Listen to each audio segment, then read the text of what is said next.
listen to me. Max! Gosh. You guys eat so you can get inside. Oh gosh, it's so cold.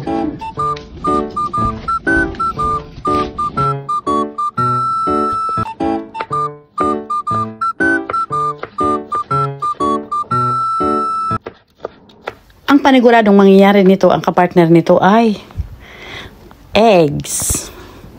Omelette. Mag-omelette na ako, magigisa ako ng itlog. Tapos nilagyan ko na lang siya ng spinach. So yan, ang aming kakainin. Nimilatot ng aking apo. Patitikimin ko siya na may spinach.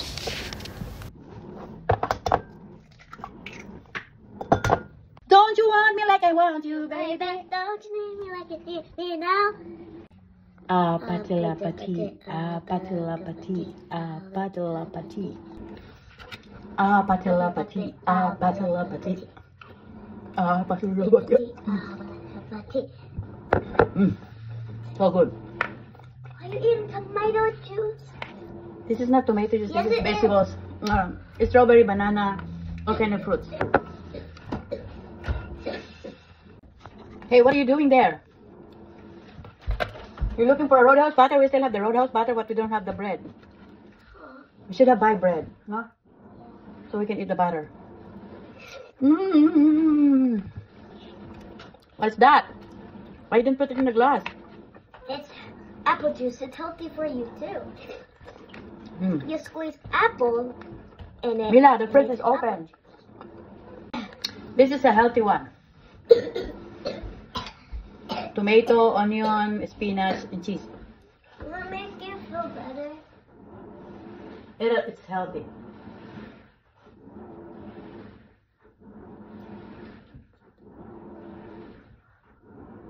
Feel it.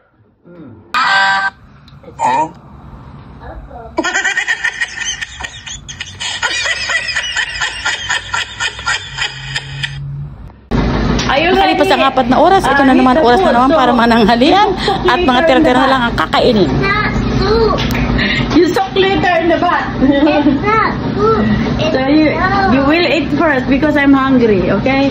You suck later. You suck later. Ito na mga manananghalian kami. Ang aming pagkain ay mga tira-tirang bistek. And then yung tira-tirang sigang. Ayan. At susubukan ko ito si Mila. Ilang araw na itong may lagnat. Kaya ilang araw na namin kinakain yung may sabaw na sinigang. Adle. Move over here, Mimi. Abraham.